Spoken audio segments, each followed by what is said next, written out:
Hi, welcome to the Triple V podcast. I'm Dan. And I'm Matt. It's time to crack open the can. And spill the tea. Okay, what we start with today then, Matt? How are you feeling? How you doing? Yeah, I'm good, thank you. I'm good. I'm just sipping on my beer. It's really nice. Okay, well I'm not because I drank quite a lot of Bookfast last night and so I'm feeling a bit heavy from that. So I Yeah. decided to not go down that route. So Speaking of which, I feel like we need to make our first reference to the Blue Van Man, who did an excellent Bookfast review. If you stick it on YouTube, Bookfast Blue Van Man, see an absolutely brilliant review. He absolutely loves the stuff. Not as much as you, Dan. You love it even more, I'd say. yes, possibly. Bit of shade though with the Blue Van Man. I mean, actually, his video went on for far too long. Like he was trying to catch all those ads, weren't he? You know, he was trying to make money off that. So. I don't really know if he has that sort of motivation. He seems very innocent and unaware of how everything works. And also local to me as well. Yeah. So you mentioned the monks at Whitwick. So if you want to, when you're at home on your computers, just search up Mount St Bernard's Abbey. It's an amazing little monastery near me at home, and they make great beer. So Yeah. they are. So We've already made two references to things we like already. Yes. So I've sort of wanted to start off by mentioning Dan, the Forgotten podcast, because this is officially our first podcast, but we have actually already recorded one. I feel like Dan, you should explain what happened with that podcast. Yeah, it's quite embarrassing. So we made an amazing podcast about all sorts. If we say so ourselves, I think Love Island primarily, wasn't it? Rocky Mountain, different kind of stuff like that. And then as I was trying to play it back, I deleted it.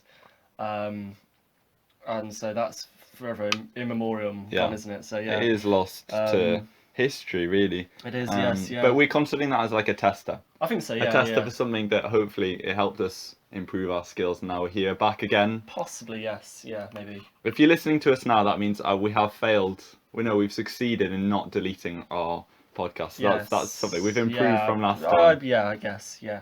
And Dan, in better news. Better news, yes. More recent news, I guess. I've become an uncle. Congratulations. Two great identical daughters, nieces. That's what we're looking for. He's not a father, not yet. Yeah, not quite yet. Probably quite difficult to impregnate.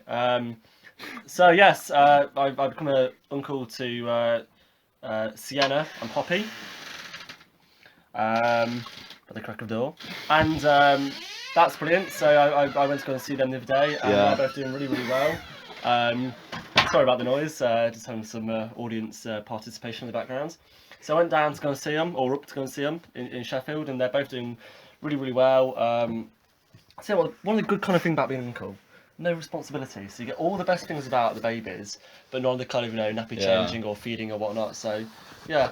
That's good. That's really exciting. I'm very happy for you, Dan. What's the present you got for them? I'm quite interested. Well, I got them two presents. So the present they've got now in their room is a painter pot frog called Frida that I painted for them. Yeah, it is very cute. Hopefully we'll be able to attach a picture because it's worth seeing, definitely. Yes, yeah, possibly. And then I was with my good friend Sam Oliver. I went to Home Bargains and we bought a toy called Fishing for Floaters, which is like a small fishing rod with plastic poos, and they can have it when they're a bit older. And it's one for the future, isn't it? It's going to make bath time so exciting. Yeah. I will go around specifically to see the floaters in action. Yeah. To see the floaters in action. That's but hopefully it won't condition them to think that pooping in the bath is a good thing. So it's about it's about removing the poo from the bath. So do they stand outside the bath and remove it, or do they just fish around within the bath? It's when they're in the bath and they can fish out themselves. Imagine if you're a fly fisherman. So if you're a fly fisherman, you go into the water in your in those long welly things that have braces on. And so it's equivalent to fly fishing. Yeah, it's a good present. I like it. I mean, I don't know how they'll respond to it in the future when they look back with hindsight, but at least for the time being, they'll appreciate it. Hopefully, anyway. Hopefully, yes. It's very good news. We're all very happy for you, Dan. Yes. And also, you were in London the other day. You've been a busy boy travelling about. I have, So I've been in London and went to Amnesty Conference. Great fun. We had some great speakers there. Provide a bit of context. You're in Amnesty International at Birmingham University, aren't you? Yeah, that's right. Yeah. So went to Amnesty Conference, about 10 of us from Birmingham, 10, 15 roughly. Don't know who was from Birmingham there. There were people who came or meant to come with us, but who seemingly didn't turn up. But on the Sunday, got elected to the National Student Committee. Congratulations. Which was really nice. Made a little speech. My voice was like croaking like Theresa May, but. But I did say, Dan, a croakier voice sometimes gives you more authority. It's a bit more deeper. It's like you're like experience. You've seen it all. That's why I know you're fresh-faced 20-year-old, but still, like it makes it give the impression you've experienced a lot. Yeah, I got slated as well the night before, so we had quite a bit. It was wine o'clock the night before. It was as middle-aged mums say. Yeah, of course. And I had a few glasses of wine. And then we're talking about the Lib Dem Brexit policy, and I wasn't in total agreement with it. I got called a massive effing Tory. So, did you? Yeah, that wasn't very pleasant. Amnesty of all places as well. Then the following day they voted for me, so yeah, obviously a fan of massive effing Tories. Yeah, clearly. So, yeah.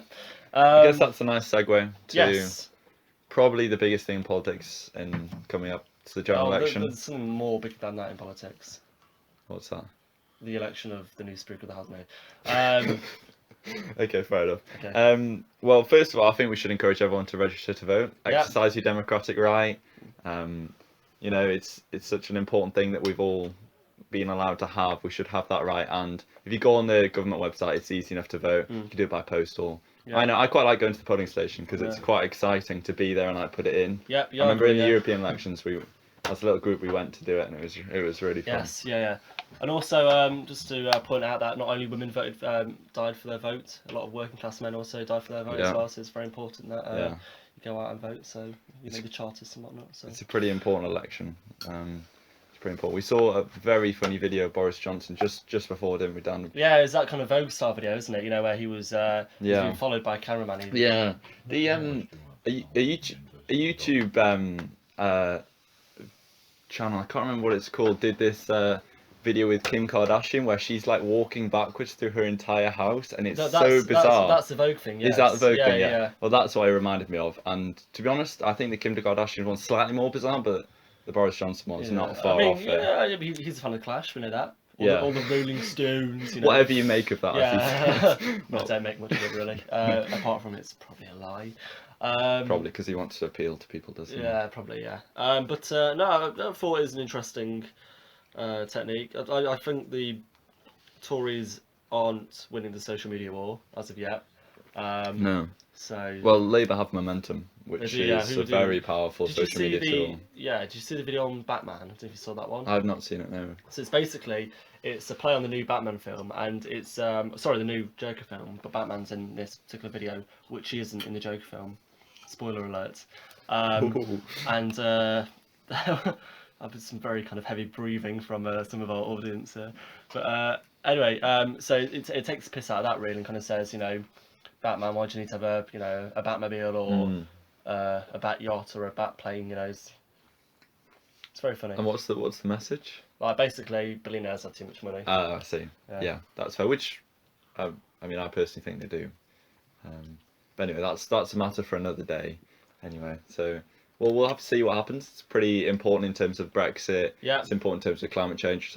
Which at least people are starting to talk about more. Yeah, well, it's important because of Brexit, but don't just let Brexit be the number one issue and you just vote. No. You know, let's look beyond Brexit because actually, I mean, like beyond the next year, there's actually 9 years of damage that's been inflicted on the country, and there's a lot, you know, to actually do in government as opposed to just Brexit. Well, our NHS needs saving for starters. Yeah, I agree. Homeless people, you know, they need homes and help mentally and stuff. So and what the welfare system is collapsing around us. Yes, yeah. So yeah, it definitely needs a lot of change. Yes, yes it does. Yeah. We can only hope that. Yeah, I agree. Yeah.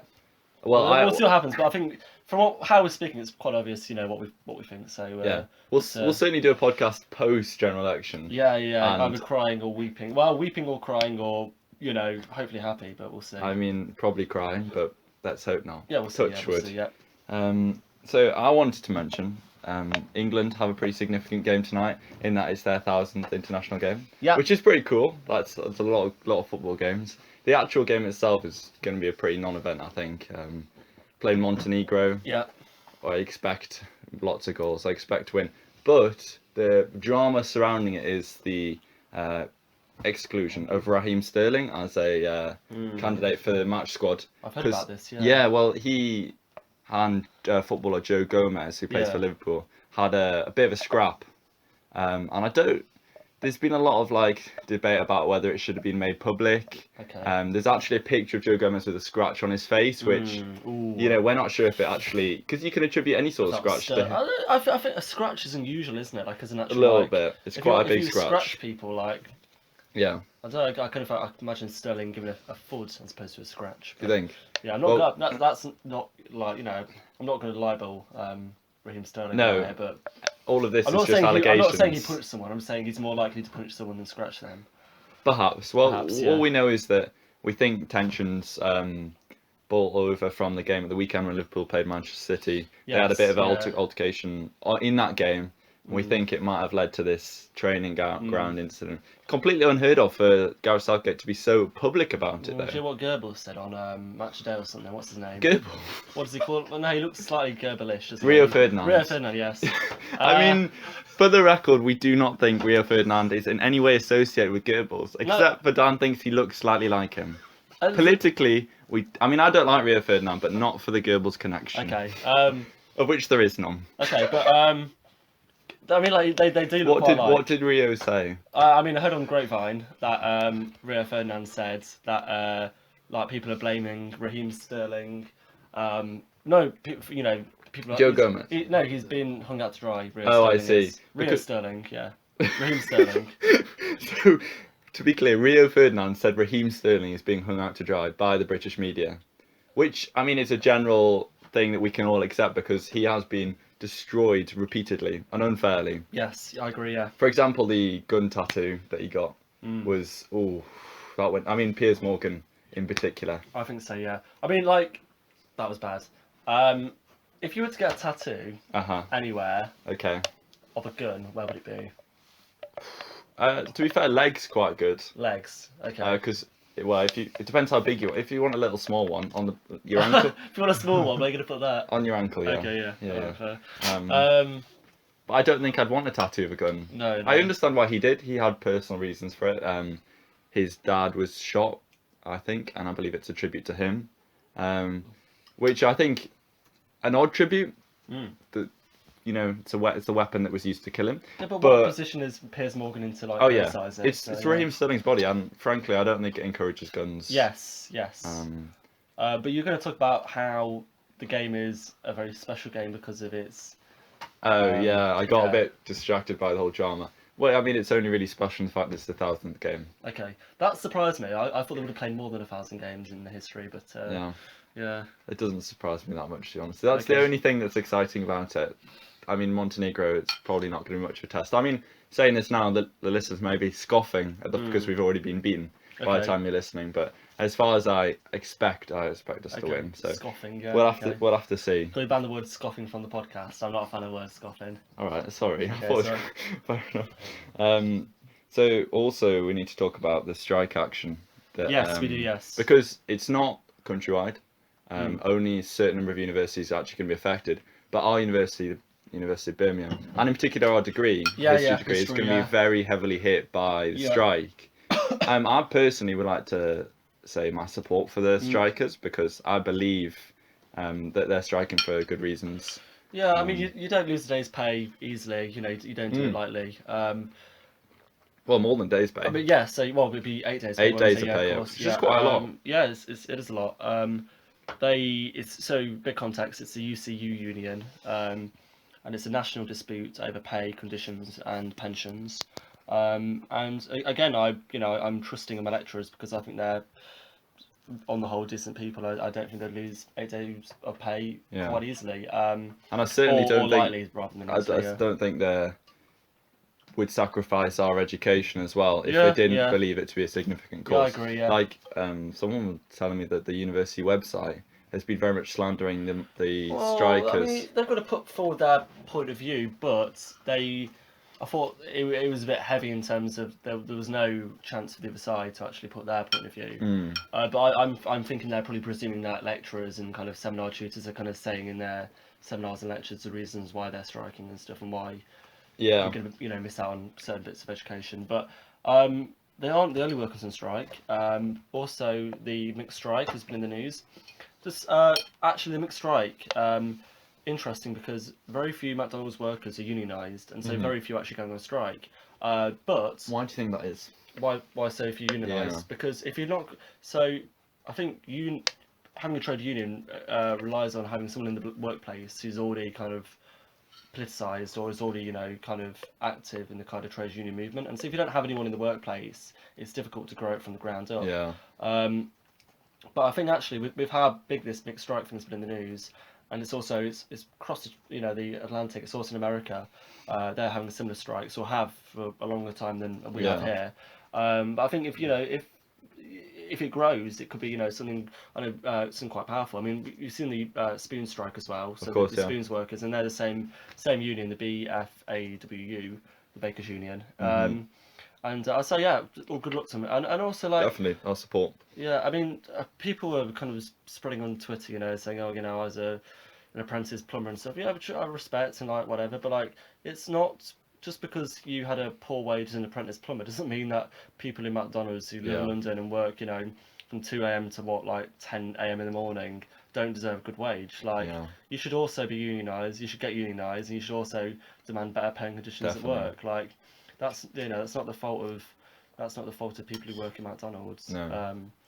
It's natural, isn't it? It's if you can strike and if you can get better paying conditions, you're going to do it. I mean, you look at the London Underground staff, the drivers there. They can disrupt the transport quite easily. Their strike action is quite effective, so therefore they're all on good wages and conditions. And there's nothing wrong with that. They've been effective, and Well, it's all very relevant to my dissertation topic. Yes, yeah. Because I'm doing on the miners' strike, 1984 and 1985, where basically the outcome was the destruction of British trade unionism and obviously the mining communities as well. But since that moment, trade unions have been so much less effective, much less able to function, and certainly that's been increased by future governments who have been adding further legislation that makes it harder to strike.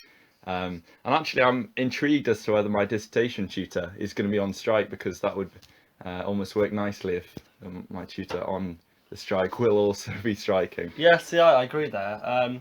Although actually, to a certain extent, like some of the public sector unions, like in the kind of the health service and the airports as well, public sector, but they're quite effective. So yeah.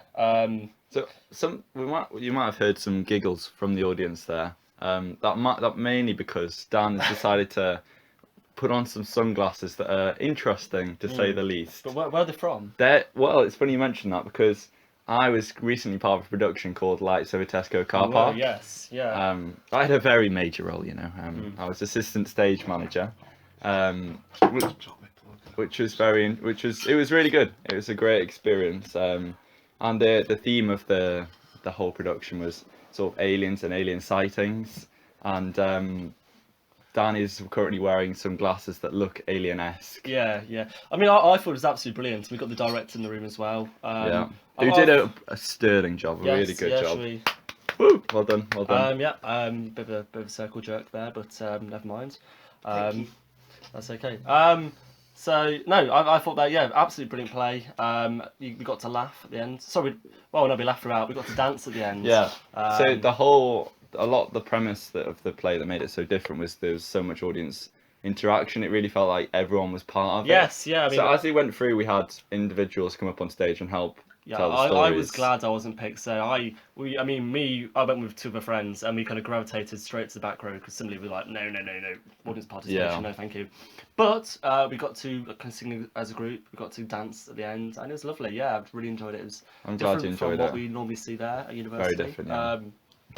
But all the same, different in a good way. Yes, yeah, definitely, yeah. No, it's nice. It was good because at the end, as Dan was mentioning, we got everyone up on stage to do like the dance at the end, and it was such like a nice atmosphere and finish. Yes, yeah. It was such a nice way to finish the I think so. Entire yeah, it was play. lovely. Yeah. So that was really good, and I mean, as assistant stage manager, I didn't have to do all that much, but at the same time, I felt like I did enough to feel pleased that it was over. You were at the back of the room, weren't you? And then like you you kind of stood up and had like a light in the air at one point and just made me giggle. I don't know. It's Didn't like, it? yeah. Well, we locked eyes when I Yes, stood up and I- did my light, and It's I. so kind of dramatic. It's like kind of, you know, you Yeah. stood up and kind of held the light It up. was. And I would describe it as a powerful move that I did. it felt powerful. Yeah. I could feel the kind of power That's emanating from your being. that was so, good. Yeah. Well, anyway, so that was called Lights Over Tesco Car Park. If any other production company ever does it, definitely worth going and see. Although I doubt it'll be as good as the one put on by Infinity Stage Company at the University of Birmingham. That was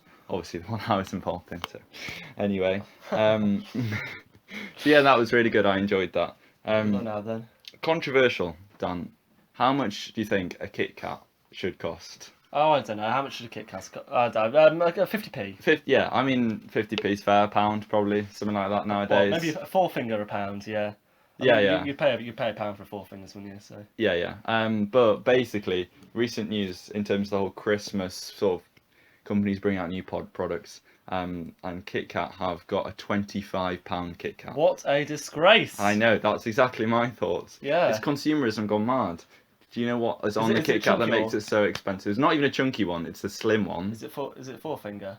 It's a 4 finger. So it's probably worth it then, isn't it? £25. It's got gold leaf on it. So what's 25 divided by 4? I don't know. Because you're paying about you're paying about over £5 per finger then, aren't you? No, you're not. No, you are. No, you're paying over £5 per finger. Well, You're paying £6.50 per finger. oh, okay, fair enough.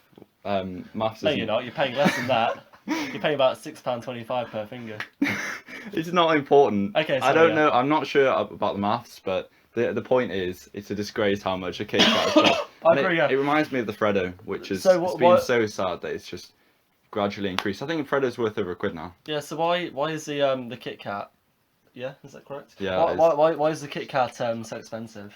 Because it's got gold leaf on it. Oh right, okay. And also bits of raspberry as well, something like that. Bits of Cranberry raspberry. maybe. It's just an unnecessary. I mean, why does raspberry and cranberry cost so much?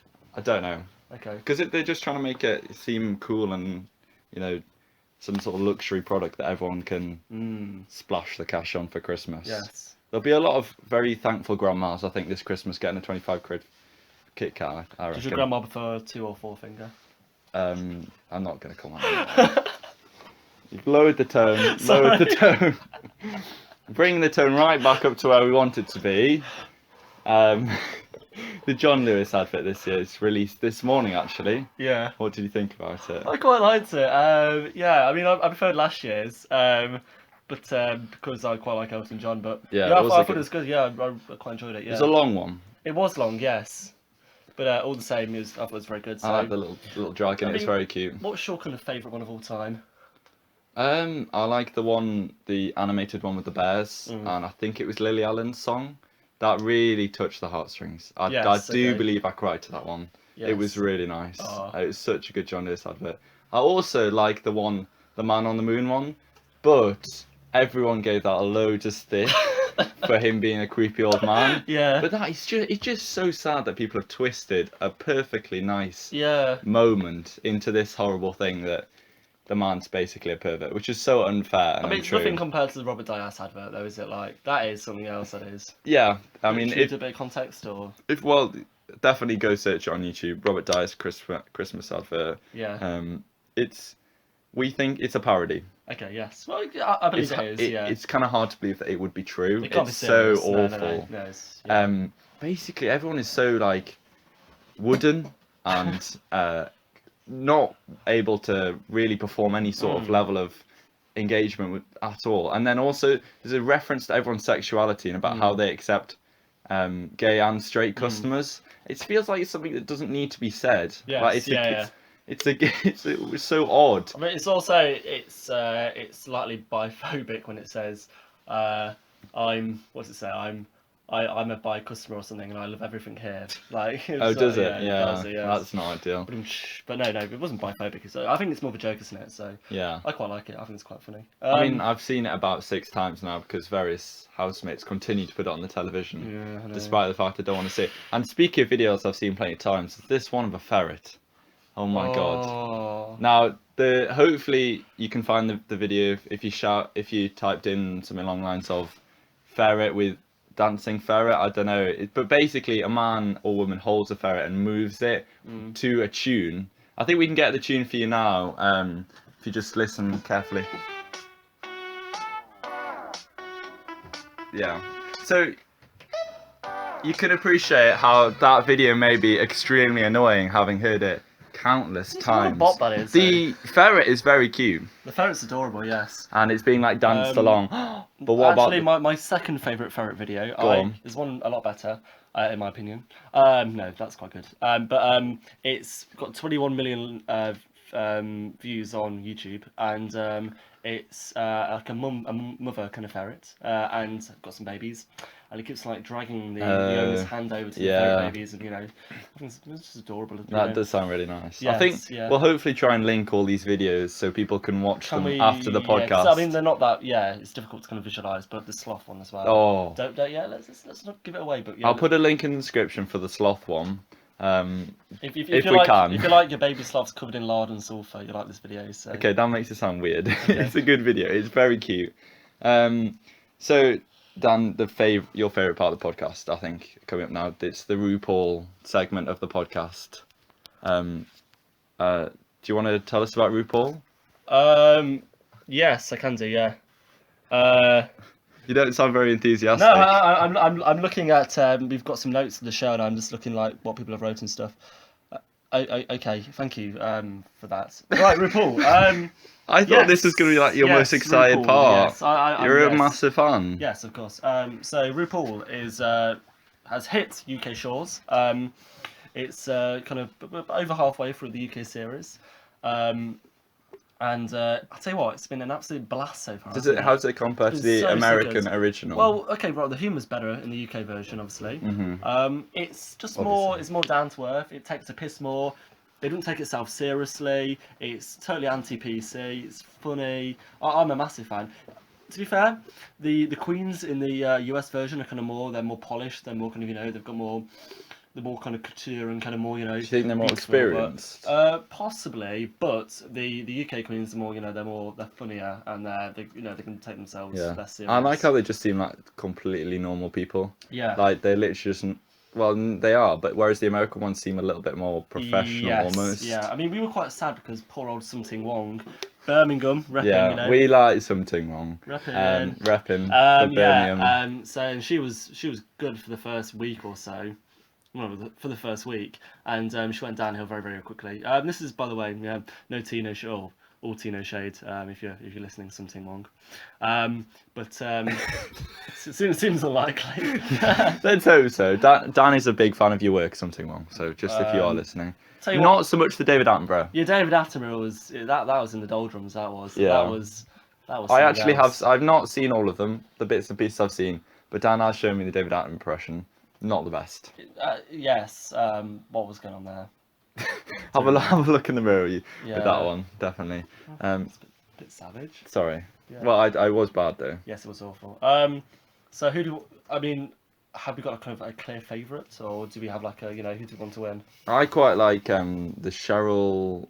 What's the Cheryl Cole one? Cheryl Hole. Cheryl Hole. Just because of the Cheryl Cole connection, really. Okay. What's the connection? As in Cheryl Cole being a Geordie, and I'm also a Geordie. Oh, of course, yeah. I'm a big fan of Bag of Chips, personally. Yeah, quite funny. Bag of Chips is very popular. Yes, and I was a fan of her water advert as well, when she was kind of... I haven't seen that song. That was very funny, no spoilers, but yes, it was very good. And also the song as well, the Frock Destroyers. Yeah, fair enough. Which actually, their song, which is called... Break Up, Bye Bye. That got to the UK top 10. Really? Yes, yeah, top 10 singles. Crikey. So, yeah, unbelievable. Well, as much as I don't like Margaret Thatcher, her impression of Margaret Thatcher was incredible. It was really good. Absolutely, yes. And also better than what Davina De Campo, could have pulled off. Because, Davina's, she's okay, she can sing, but she's lacking a certain kind of je ne sais quoi. Is she? Yeah, I think so. So what do you think about the scandal of having to pay £20 to see Bagger? I mean, though, that's their job. So I mean, you're not seeing Bagger, you're seeing Blue Hydrangea and Venus Campo. Oh. And I mean, I'm not sure I'd pay 20 quid, Dan, to be I perfectly probably won't honest. pay if I've got a tax rebate coming, so I could put the money towards that. In fact, Yeah. I could pay for 5 people to go.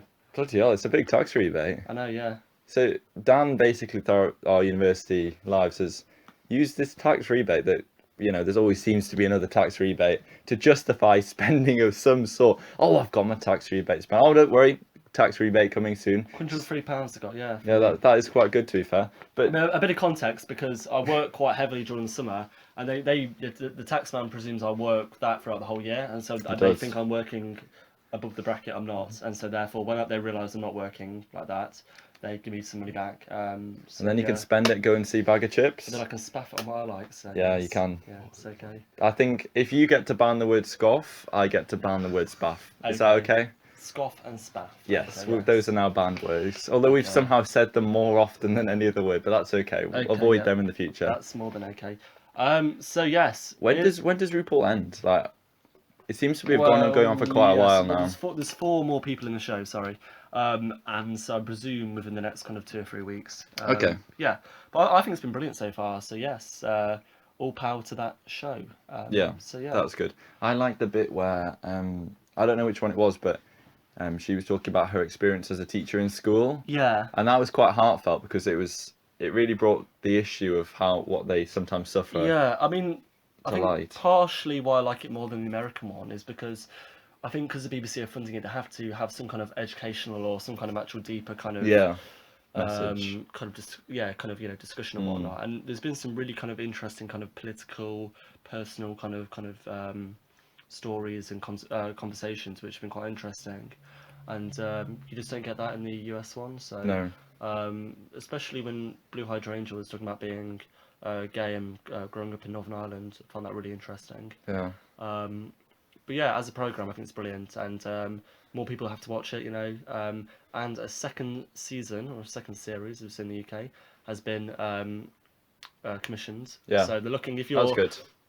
If you're an aspiring drag queen out there, apply for the show. Yeah, go for it. Although people were slagging off the fact that in the American one, they get thousands of pounds worth of sponsored prizes for winning challenges. In the UK one, they get a badge, a Rue Peter badge, which has people don't like. It does seem pretty poor in comparison. Yes, but I think it's because the BBC, they can't justify spending loads of money on kind of, or they can't have commercial sponsors paying money. So but surely the honour of winning RuPaul Drag Race UK is enough. And also, if you win, it's some kind of production team who are going to make your like a Netflix show or whatever it is. But okay, so like you build your career. Exactly. From that yes. onwards. Yeah. But all power to the show. I like it. Definitely. I like how positive RuPaul is. Like I like how there's always some kind of kind of very upbeat kind of positiveness to kind of, if you can't love yourself or whatever, you can't love anyone else, and amen and all that kind of stuff. Yeah. Preach. Yeah. Well, so now you've had your chance to talk about your show, I'm going to mention a show that is very close to my heart, but is also dismissed repeatedly, and it's called Scarborough. Thank you. Yeah, it's just very popular amongst certain people I know, but then also distinctly unpopular amongst the majority of people I know. It's basically Benidorm, but in Scarborough. And it is the easiest thing to watch. It's so gentle, but it's funny, and the characters are so relatable. There's Big Z and don't remember. Yeah, okay. There's Big Z. Who else? Big Z's a big one. There's the hairdresser lady. The slightly lispy policeman. There's the lispy policeman. There's all sorts of characters. Yeah, I'm not. Okay. Okay. It's a great show, though. I would really recommend it. And this is part of my campaign to get a second season, because it's looking unlikely that the BBC are going to commission a second season. And frankly, the country needs, at the time of this crisis, we need Scarborough. BBC, if you're listening, please give us more Scarborough, because it was so nice. I mean, I think you got slight illusions of grandeur there, Matt. Oh, is in that BBC I'm going to be listening? Yeah, possibly, but then probably something won't be the same. Yeah. I have to disagree. I think the writing of Scarborough is it's down there with Benidorm Live. It's an appalling show. Like, it's just not funny. But Dan, if you actually gave it a chance and you sat down and watched it without ridiculing it every moment, you would genuinely find it quite funny. It lacks a certain kind of warmth, like because it's Oh, so. what? I but think warmth is but its strongest But it's feature. so cliche, like it's just full of like cliches and like sexual innuendos. Yeah. It's boring, isn't it? So. I'm actually having to restrain one of the audience members as we speak because he is so passionate about Scarborough and Dan is so upset. I'm sorry about that. Maybe we need maybe we need a trigger warning for the podcast to say there will be some Scarborough abuse. Okay, yes. Because the poor Scarborough viewers, can't be handling that. All three of them, yeah. Yeah, well, I like it. So. Okay, I mean, there's more people listen to the lost episode of our podcast than Scarborough, so. Which is what, whole 4 people? Yeah. Okay. So hopefully Scarborough won't get recommissioned. We can only hope for a second series. Well, we're just gonna have to agree to disagree on that one. Yes. Okay. Well. And when it comes on for the second season, you just don't sit in the living room, Dan. Yes. Still a show with great posterity. Oh no! Coronation Oh Street. no! Again, have to keep on making the point that sometimes the writing of Corrie is not the greatest, but it's a humorous show.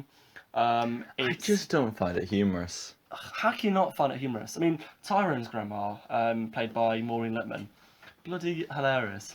Because I've no idea what's going on. Okay. The show's got like 50 years of backstories. I've no idea what. 50. I believe it was when my dad was born. So I think 59 years. Wow. Roughly. And Ken Barlow's been there since the beginning. So I mean, what happened to Sinead a few weeks back? Very sad, but I couldn't bear to watch the episode of her dying, so I didn't. I was also unaware it was on at the time. So. Fair enough. Well, you can watch Coronation Street. I'll watch Scarborough. Everyone will be happy. I mean, we can both agree that both shows are better than Hollyoaks. 100%. Yes. 100%. Okay. We've some people in our house have been watching Hollyoaks quite a lot recently. Yeah. I do quite like elements of it. There's a lot of drama. It's very thought provoking, but at the same time, sometimes I'm eating my tea and they're talking about such awful things. I'm just like, I'd rather something a bit more cheery. I mean, with my pasta. In some ways, I think it's good for you in that respect because it means you don't think about what you're eating. Right. Okay. We're gonna have a go at that, are we? Yeah. So you're not kind of sitting there kind of thinking, oh, I'm eating this bean lentil thing again. What is life? You're thinking, oh my god, people have much worse lives than I do. Yeah. And what's wrong with a bean and lentil dish? It's okay if you have it one night per month, but if you have it 29 out of 30 days per month, These accusations are so baseless. It's ridiculous. I mean, I have to deal with them on a daily basis, but I can assure the listeners that I have a very balanced and varied diet. Yeah, okay. Yeah, right. I do. Just last night, I had pesto pasta the night before, stir fry, then had a tomato pasta sauce, and then had some burgers. Varying it up so much. Yeah, okay. No, I disagree. Just forthright, you just disagree. Yeah. I mean, you're allowed to have that opinion, Dan. Yes, well, I do. Yeah, I'm not a fan of what you make. That's all right. I'm the only one who has to eat it, aren't I? Yes, I mean, I'm not. I mean, we have people living with us who are probably more condemnatory than me. But, yeah, 100%. Yes. Often unfairly as well. Yeah, no. Based on their own. I mean, to be fair, standards. It's balanced and it looks healthy. It smells nice sometimes. So I'll take that. Thank you. Yeah, I mean, if you like it, you like it. So go ahead and eat it. And I should say I'm on a vegan diet at the moment. Not as a diet, just as an ethical, moral thing. I mean, I'm not surprised. I mean, we couldn't get through the first episode without Matt mentioning he's a vegan. So... Only because you brought up what I eat, Dan. It's quite an important part of what I do eat. Okay. No? Yeah, it is, but it's not a replacement for a personality, really, is it? No, I didn't say. Well, I didn't say. Okay. We've got about half an hour through, and then I've mentioned it now. Yes. So okay. That is pretty good. But I just feel like I can encourage people to eat less meat and use less animal products. Then that's my preaching over. Yeah. Okay. Hallelujah. Okay, fair enough. Well, I've finished off my can, but we do have time to talk about Movember. Yes. We're currently in the middle of. Yes. How's that going for you, Dan? Because you did shave yesterday, did you not? Yes. Prior to that, however, it was going very well. prior to that, I was winning, I think, in the house when I was doing alright. So basically, at the start of November, we agreed to have a sort of minor competition about who was going to have the greatest facial hair at the end of the month. And we've hit some hurdles along the way, as in almost half of the people shaving within the month of November. But, you know, still, it's a fun experiment. I've not properly shaved in a while, so... Yeah. And you think I'm winning now, don't you, Dan? I think possibly, yeah. Either you or Jamie. Jamie's also got a nice little tash. He has. Jamie's tash is strong, but I feel like my neck and sideburns and for a bit of context, Jamie's also wearing like a kind of vintage kind of shirt. It looks like kind of like 1990s. You could place the kind of Jamie in the 90s. Like the mustache vibe with the shirt. Like there's a certain kind of it's vibing, isn't it? It is. I quite like it. I quite like it as well. There's some people who have got really impressive mustaches though, like they're people who can actually grow facial hair. I like it when they kind of style it as well, but they actually they have they twist it on the ends and stuff. You like that? I do, yes. I think it's quite impressive. I'm not so sure I like that. Okay. I just don't think it looks good. Yeah. Would you go for the handlebar if you could, or would you? No. Okay. No, definitely not. It gives a wrong impression, I guess. I don't think I would have a moustache even if I could. Okay. Even though it's November, I'm technically letting my whole beard grow. Yeah. My beard, my facial hair, yeah. So I mean, it's not necessarily the same guidelines that everyone else is following, but yes, okay, yeah. But no, I think we're doing fairly okay. Well, we're not raising money, okay. But we should encourage people to donate to men's mental health. We'll give some pennies. We will donate a little bit, and even though we're not ourselves raising money, still we feel like we can encourage others to do so. Definitely. Yes. Yeah. Okay. No. I bet that. Yeah. I bet that. Definitely.